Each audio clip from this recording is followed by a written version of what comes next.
What is up, guys, and welcome back to the channel. Today we are broke down again. It's like every day I take the truck out, something else is broken. I'm getting to the point where it's becoming just too much to deal with. Like, it's constantly breaking. The truck is constantly breaking. It's my time that's being lost, and it's getting annoying. So here's what's going on. So I came here to offload my vehicles. I got all my vehicles offloaded. But when I got here, I realized I had no suspension. Thank God that I didn't go into any scale or anything, because I could not afford a ticket right now. Like, I would be choked. But what happened is, let me see if I can show you here. So if we look down here, we got a leveling valve. This is the leveling valve. Well, the leveling valve rod broke. So what I did when I got here and I realized, like, I couldn't get my ramps all the way out. I realized that the suspension was down. So I raised the suspension a little bit, and then I started offloading, and not thinking that that the leveling valve could move, and it moved up, well, and it blew an airbag. So here we are right now. We are waiting for the guy to come back. He came here to tell me he had to take the airbag off first, and in order to go get the proper one, and then he left and he didn't take this one off. It's just one thing after another, and it's very, very, very, very annoying. So as of right now, what I'm trying to do is wait for him to get back, and hopefully it doesn't take him all day to do this here, and I can get back going. And I don't know, like, you know, it's already been, since I broke down, it's already been in an hour and a half. So, you know, it's frustrating, but what can you do? You know, I'm really, really getting frustrated with it, but we will wait, see what happens when he gets back here, see if we can get it fixed, and we'll go from there. Alright, guys, so he's here now. He's gonna fix this here. He's got the pressure going. He's building up pressure to take the wheel off, and then he is going to take the airbag out and replace it with a new one. So he's here doing that now. I'm gonna leave him to it. I'm not gonna shove a camera in his face, but we got him here. It's like 3:30 now, so I think in reality I should be out of here by 5:30 or something. If I was to guess, I think it would only take 2 hours max. We'll see here. I don't think it's a long process. It might not even be that long, but I don't know. We'll see what happens here. So I didn't want to shove a camera in his face, but we got him. He's doing his work there, and I asked him, and he said, yeah, it should be like 2 hours, which I figured 2 hours. I mean, you're doing it on the side of the road. You don't have all the tools that you normally have at a shop, so you do what you can do, and you get her done, and, you know, hey, it is what it is, right? As long as we get her done, I'm happy. Unfortunately, it's a mishap that happened, and it sucks, and, you know, yeah. I get more frustrated over the situation than I should. I mean, things do break, I understand, but it just seems like, you know, it seems more and more with this truck than any other truck I had, and it's probably the fact that this truck was never maintained by the last driver. You know, like, he never had them fix anything when something broke, so it was like everything was breaking all at once, and you know what I mean? So that's just it. So anyways, we'll let him do his thing. I'm gonna sleep a little longer because I got it on sleeper berth, and I was sleeping when he showed up because I am pretty tired. And then once he's done, I gotta go down to Flying J. I gotta get fuel, and then once I get fuel, I'll go up and I'll load all my cars on tonight, and that I can, and then it'll be just a matter of grabbing the cars tomorrow morning and heading out of Dodge. So with that said, we'll wait until he's done and we'll go from there. All right, guys, it's the next night. I want to say, yeah, the next night. All loaded up. I got my truck fixed. He did have to take the wheel off to get the airbag out. He got the airbag out, put the new airbag in, changed out brand new rod for the leveling valve in the trailer. Tire is good, nice and tight. Like I said, we're fully loaded up, but I do have a problem, and I thought I fixed it. When I left Vancouver, I thought I fixed it because I stopped at Kenworth or Peterbilt in Kamloops, and what I got them to do is, it was leaking from here, but it wasn't leaking like bad. It was just leaking enough that when you were building up pressure, like say for instance climbing a hill or something, it was leaking, and then he tightened it and it stopped. Now I don't know if I tightened it again if it would fix it or not, but right now it's still leaking. So pretty much, like, I had to put 4 liters in the coolant today to drive 13 hours. So it's not extremely bad. You know, it's only water I'm putting in, because once I get back to the shop, they're gonna tear that out. They're gonna take this piece out. They're gonna change the 2 clamps and put a new hose in, and possibly even change out the thermostat too, just to make sure that everything is fine there. Now also, my belt here, as you can see, part of it is pretty wore out. Well, this belt slid back and it was rubbing. So I got that straightened out. It's good, but once I get back to the shop again, that's gonna have to be fixed. It has been, I want to say, quite the adventure with this truck in the last week and a half or 2 weeks almost now.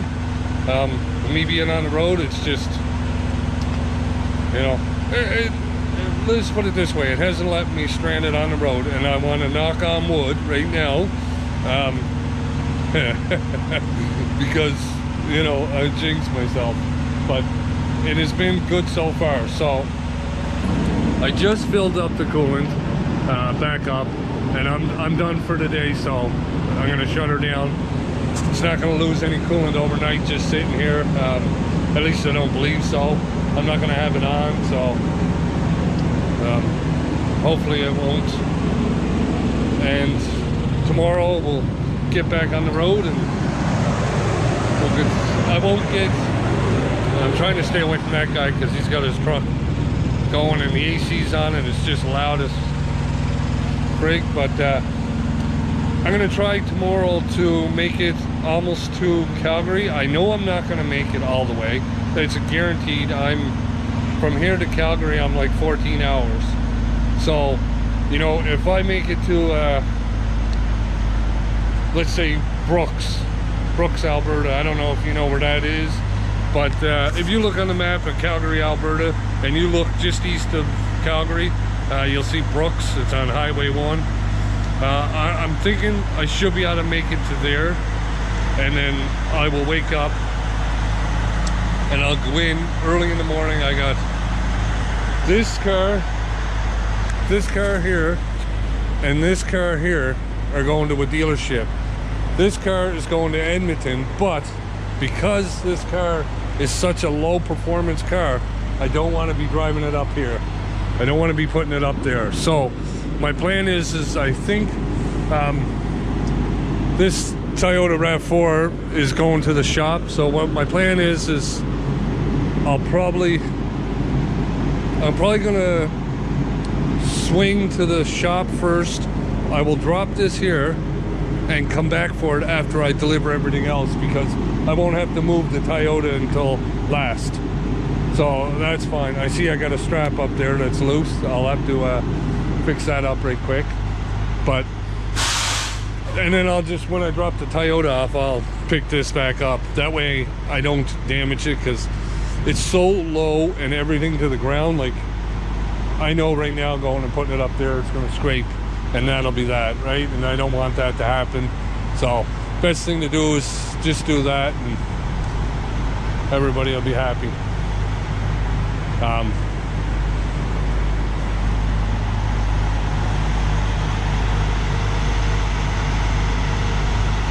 Yeah, I think I marked that. There's that, and on the other side of the bumper too, there was marks. But yeah, these cars are so freaking long, man.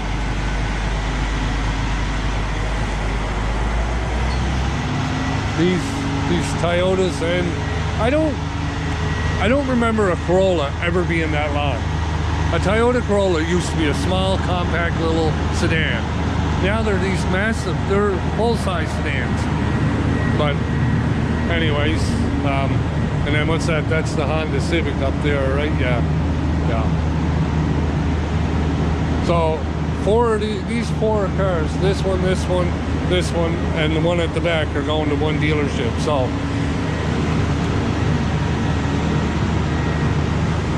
we'll try to get everything done Sunday morning.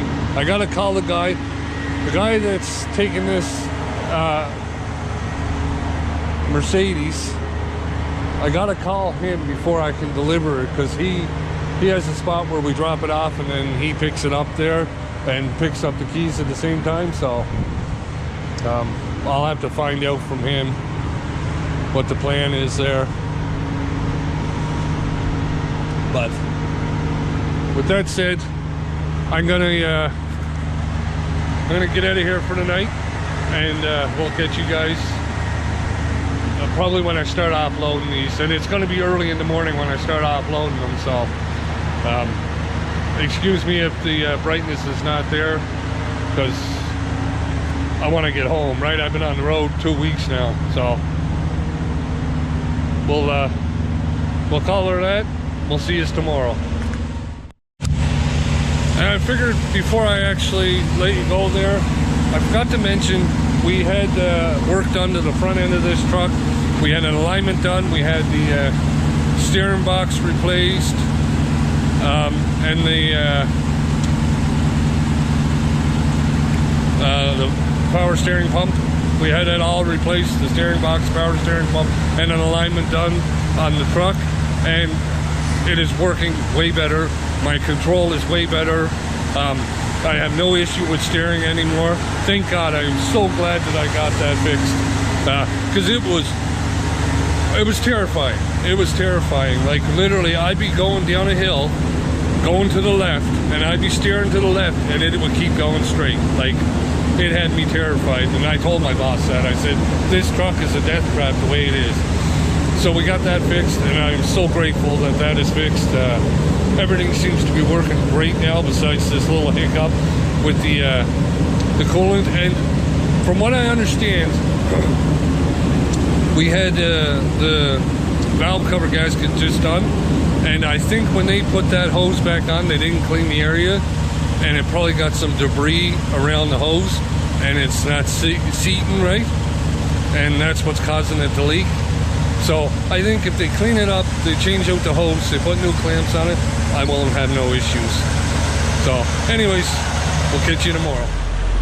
Well guys, it's the next morning, and I'm just fueling up. I was pretty empty. I didn't fuel up in Thunder Bay. I basically drove right into Winnipeg here. So I fueled up, last fuel up spot was Sault Ste. Marie, Ontario, and then I fueled up here at Petro, just on the east side of Winnipeg. It's taking forever to fill up. I'm at like 600 and some liters now. It'd be like 800 liters by the time I'm done, something like that. And then we'll go right across the street here. There's a Tim Hortons. I'm gonna go grab a coffee, and then I'll get back on the road. So let's finish fueling, and then we'll get going. Well guys, we made it to Regina here. I'm just outside of Regina at Flying J here, and if it isn't one thing going wrong, it's another. Like, it's like I cannot go a whole day without something happening. So last night I was going to bed, and I was making sure my cooler was plugged in. Here I find out that the cooler wire, now I don't know how this happened, because I never had an issue with my cooler. It was perfectly fine up until I started working for this company, and all of a sudden now I got torn wires. Now I don't know what happened. I can't blame nobody for it, but I'm gonna fix it when I get home. What I'm gonna have to do is, it's like a plug. I'm gonna have to cut the plug and then just connect the wires together. But anyways, it blew the fuse for my cigarette lighter, so I cannot charge my phone. I cannot plug in the cooler. I got to throw out food that I bought that was supposed to stay in the cooler to stay cold. It's like just unbelievable, right? Like, how this happened is beyond me. I don't move the cooler, so I don't understand how it could have got, the wire could have got torn, right? Like, and you'd have to understand. I'd have to show you for you to, maybe later I'll show you, but just, so my GPS, I can't plug that in. I can't basically do nothing. Lucky enough, I do have the my laptop, and I have a power supply that I can plug my laptop in and charge my phone that way. So I mean, I'm making it work for now, but I am very frustrated with it, like extremely, right? Like, it's just unbelievable that this is happening.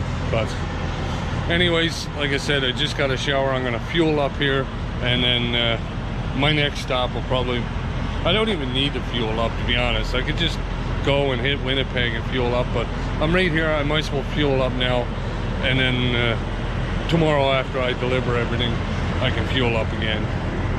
But that's what's happening right now. So let's keep going and see what else happens, what else breaks.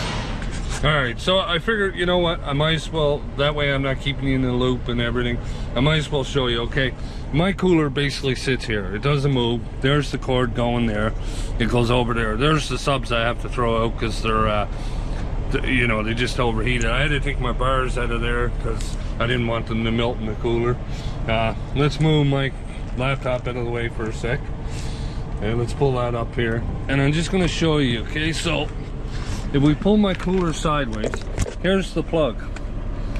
Now, as you can see, it's almost like someone pulled on that or did something to it. Like, it's all chewed up, and I don't know what they were trying to do, or maybe it wasn't nobody. Maybe it just happened from me putting it down here. I don't know, but that's what happened. So basically, I have to cut it off. Not only do I, and it's not one side, it's both sides. Like, it's just, how did this happen? You know, like, the cooler never moved. So anyways, you know, it's like anything to do with this truck is just a disaster. No, I'm joking, but it's like, you can't make it up. And then I was looking for the fuse last night, and you know, I checked under the hood, I checked down here by my feet, I checked in the back cubby there, and I checked here, and of course this is broken too, so can't close that now, right? Like, do you see what I'm getting at? It's just like, man, it's like everything you touch in this truck, it's like if you fix one thing, another, it almost reminds me of a BMW, right? You just fix one thing, another thing breaks. All right, guys, so we are parked for the night. I'm parked here on the side of the highway at what is it, a pullout, roadside turnout, whatever you want to call it, spot here. This is where I'm going to park. I could have parked down the road, 30 minutes down the road at Redcroft, but that's 30 minutes. I made it up the road farther, and I'm going to be getting up early anyways. I'll be up at 3 a.m. and out of here. I still got like 2.5 hours to go, so if I get out of here, you know, it'll be almost 6 o'clock by the time I get into Calgary. It'll be daylight. I'll start dropping my vehicles, and hopefully I'm out of Calgary by 10 a.m. and on my way to Edmonton with one vehicle that's going to Edmonton. So I'm hoping that's the plan. One of the places that I got to drop, they don't open till 11, and they pick the vehicle up at like it's like a truck stop. They pick it up there, so I can't just drop it at the store and put the keys in the box or anything, unfortunately. So that one I gotta wait until 10. He said he's gonna try and have someone there for 10, so hopefully I'll get there and we'll get it. So with that said, I'm gonna get some sleep and we'll catch you in the morning. Well guys, we made it back to the shop. I didn't record any of the offloading because, as you can tell, it's raining. It's been raining all day, all this morning while I was offloading, and I just didn't want to get my camera out there, so that's why I haven't done it. But I want to thank you for watching this. Hope you enjoyed it, and we'll catch you on the next one.